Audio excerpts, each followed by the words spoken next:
Are you me from an alternate reality? What happened to my legs? Why am I so stumpy? What have you done to me? Give me back my legs. Riza is a DMT clockwork elf. Also, hi, welcome to Haste. I realized this just when I was editing the last batch of videos. She is an elf who lives in an abbey. She's kind of crystalline and not quite normal human. Her leg is clipping through her coat. She lives outside of space and time in an alternate reality. She's a DMT elf. I don't know how I never noticed that before with all the schizo ramblings. That is exactly what she is. I hate it and love it. It's fantastic. It was just going full circle with all the madness. Also, hi. No one has exclamation marks anymore. You had something to say to me, though. Alright. So he's immediately crashing out. I don't understand. I'm not like her. Calm down, sapling. How can I calm down? How did I not see it before? Well, she's got legs, is the thing. She's tall. And, you know, got gray skin and might be a robot? Maybe? You didn't see it before simply because there isn't as much to see as you think.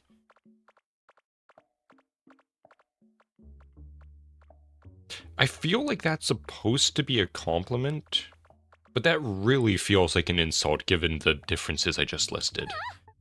But could I have done all those things? Could I do them?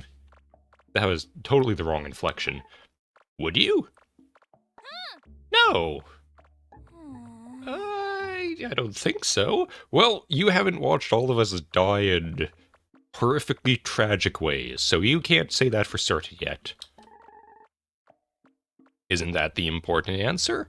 I also just noticed her glasses do not connect in the middle. Just like that pair sitting behind her. She's actually just got like two monocles rather than glasses. Utterly bizarre. I don't know. I don't know what to think. I've lost track of this conversation. Cool. Yeah, this is an accurate representation. She does not have... Those are not real glasses. One thing I am going to do, before I delve into the, okay, don't know what that one's... I mean, I want Clown Zoe. And I'm not that far off. So I'm gonna do an Ouroboros run. So that we can be a clown for the end of this. Which is very convenient, because speaking of clowns... That triumphant music faded was perfect. Speaking of clowns, I have not finished the Nephilim Look Like Clowns, but I have gotten pretty far in it. And... Why did I just see Tiny Zoe? Let's go easy at least. Let's enable those just for the funs of it. So, I'm assuming it's better to do it here than in the final area, because I'm probably going to have to lock in hard or die horrifically. So, the Nephilim, which I will give a quick recap. I don't think I've actually talked about it in Haste since I started reading the book. But I've mentioned it a few other times. The thing is... Okay, first of all, we need to talk about demons before we talk about the Nephilim. Which is kind of the same thing, as it turns out. So the Nephilim, as you know, are the sons of fallen angels, the Watchers, who came to Earth on Mount Hermon, I think it is. That was horrific. And, slept with a bunch of human women who it's theorized are the daughters or descendants of Cain, depending on when this happened in the timeline. They're at least of Cain's bloodline, I believe is the theory. And their children ended up being the Nephilim, the biblical giants, which their description is horrifying. Like, even excluding the clown bit. It's, so they've got 6 fingers on each hand and 6 toes on each foot. Their size seems to vary quite a bit in descriptions of them. It's either like, 10 feet tall, 8 feet tall, 300 feet tall. It's really all over the place, but either way, giant. They've got long necks, weirdly enough. Ooh.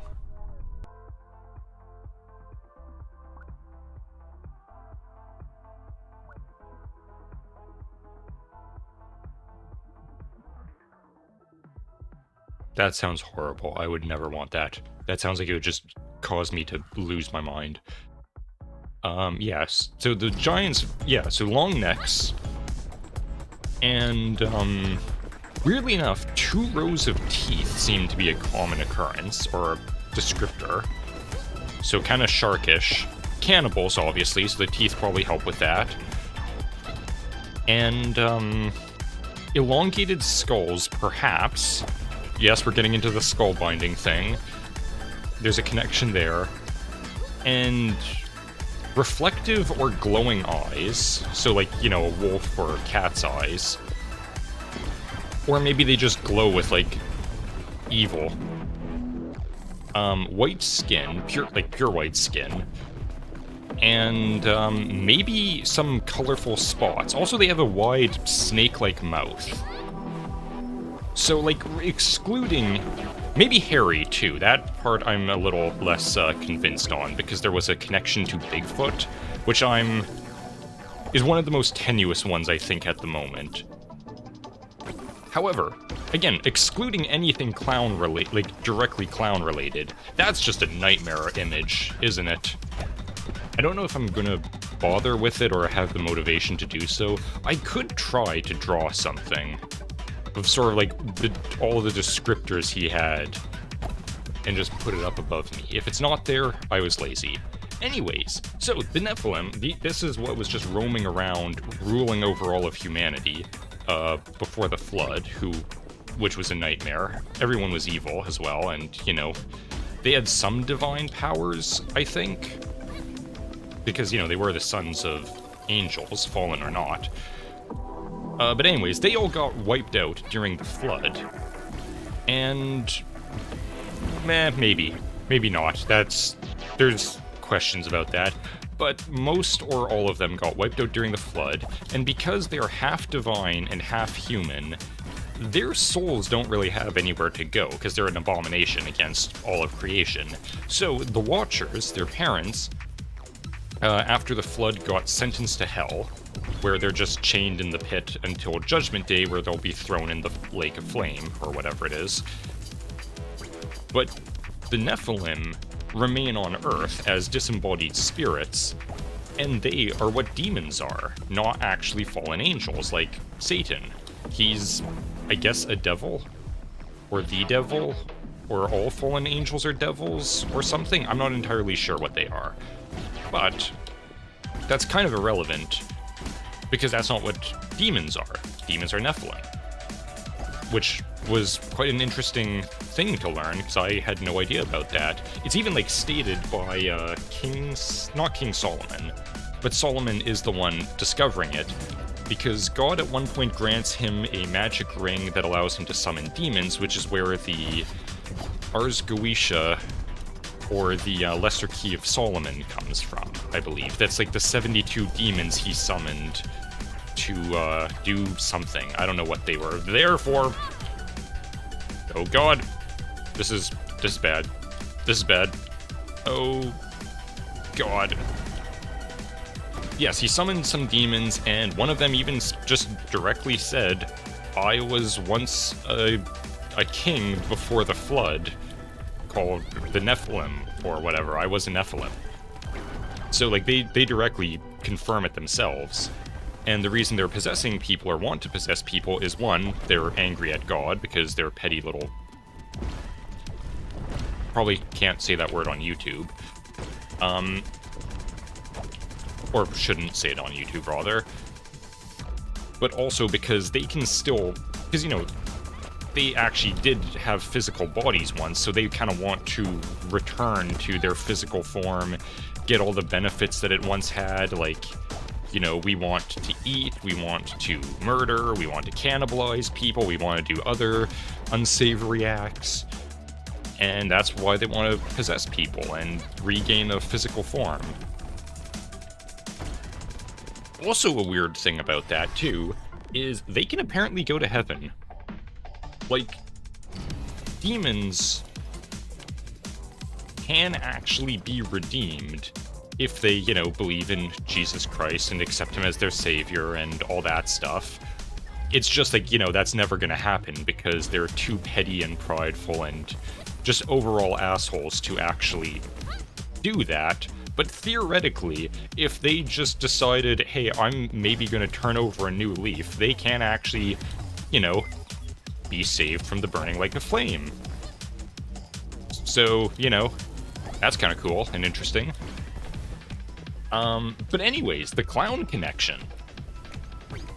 I did not realize this. Like, when you get a book called The Nephilim Looked Like Clowns, you're expecting some very tenuous? I think that's the right word. I used it previously, and I was more confident in its usage than I am now.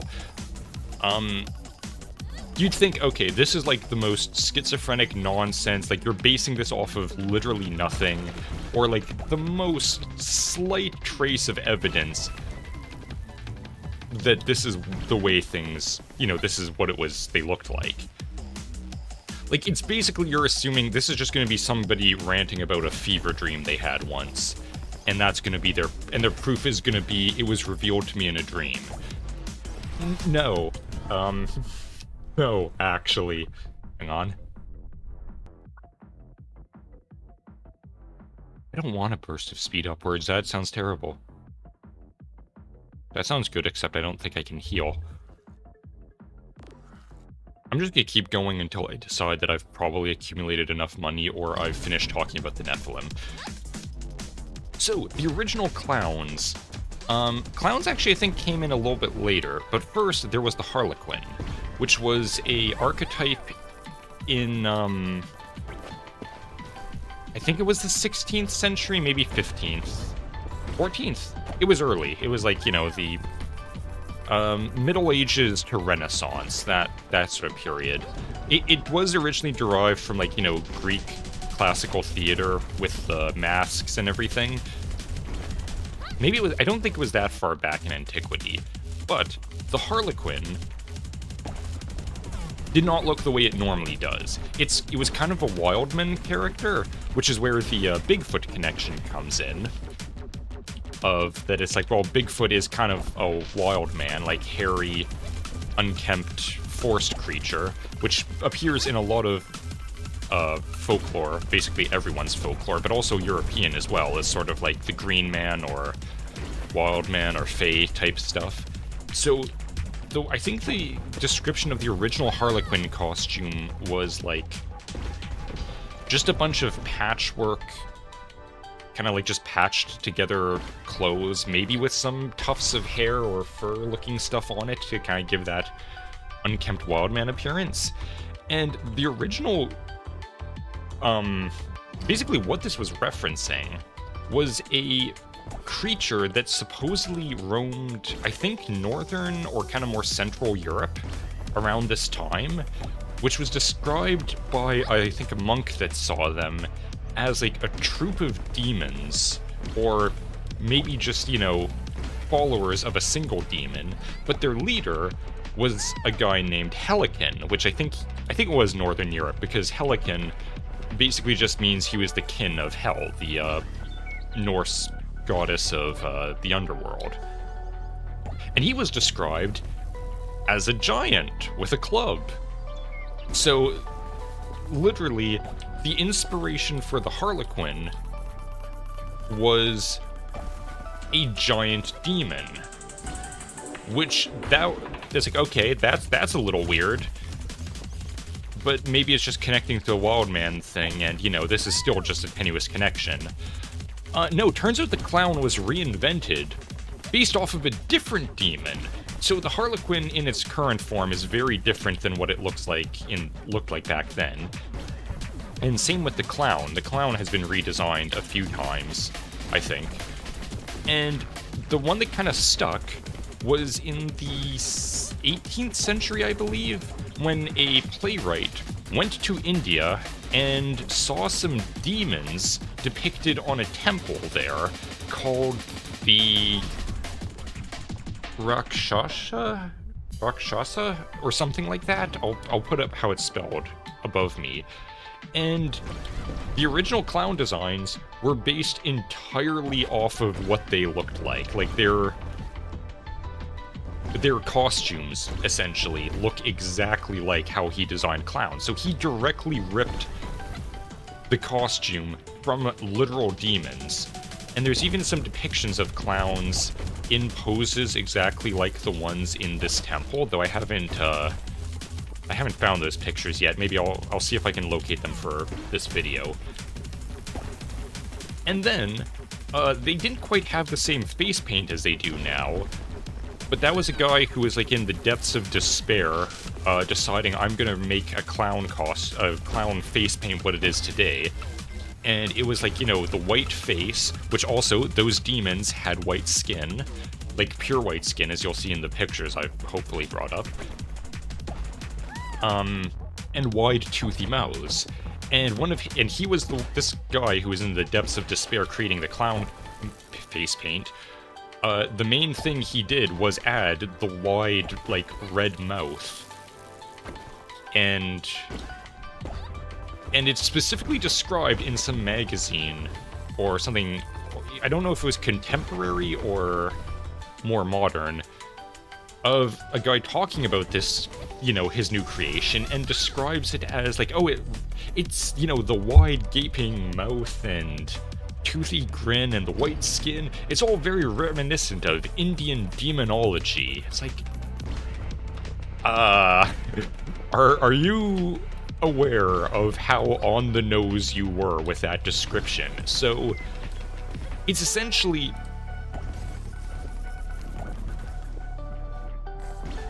Oh, that's the music in here. That's not the music in there. That was I forgot I had an alarm on my phone. Hang on. This is gonna be difficult to manage. Oh, okay. Yep, that's a problem. But yeah, like, at least 2 or 3, maybe more, depending, like, you know, these are just the most relevant people to have been mentioned. There were multiple iterations of the clown and clown-like characters throughout history, and multiple times they were based off of the descriptions or designs of demons. Different demons, too, so it's like multiple, on several occasions, completely unrelated to each other, you created a demon clown. And that is very bizarre. And kind of like, okay, you know what? I think this guy might be onto something. I think we might be, I don't think this guy is as crazy as he once seemed. I haven't finished the book yet. At the moment, it's in secret societies and the Freemasons and all that stuff, which I've discovered. Secret societies are my least favorite of the conspiracy theories. I don't know, they're just way too boring compared to the spiritual, esoteric nonsense of clowns and demonology and BMT elves, which there's a connection to that, to the clowns, later on in the book, but I haven't gotten there yet. And I probably won't get there in this game. Because this is hopefully, if all goes well, gonna be the last recording. Not the last episode, obviously, but probably like 3 or 4 episodes, assuming I don't die horrifically over and over again 1,000 times. It might be finished soon. So yay, I unfortunately can't finish the book in time to ramble more about that, but thankfully I have Death Stranding going. So that means I've got another game where there's a lot of walking and a lot of downtime where I can ramble about complete You were just running on the wall there, Zoe, nice. Where I can just ramble about nonsense whenever it comes up. Oh my god, hang on, stay locked to the track. Oh my god. Oh my god, I'm holding spacebar and I still can't lock on.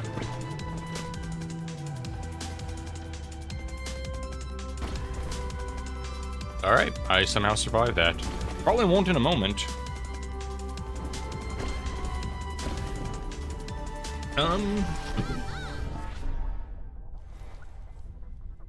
Yeah, I think that's the whole, thing, other than, like I said at the beginning, Rizzo's a DMT demon.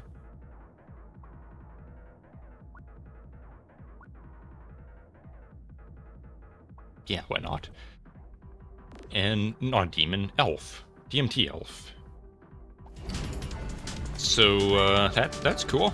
Good for her. Anyways, I'm gonna cut this here probably, maybe run a little bit longer, but I don't really have much else to say about demons and all that. So, this might be the end of the episode. And I'll just come back after maybe running a bit more, and then I'll be a clown. Alright. I don't know why I'm acting like I'm ending a series or a single recording. But yeah, I've never actually planned the end of an episode in a series. So this is a new experience to me. Anyway, see you in the next one.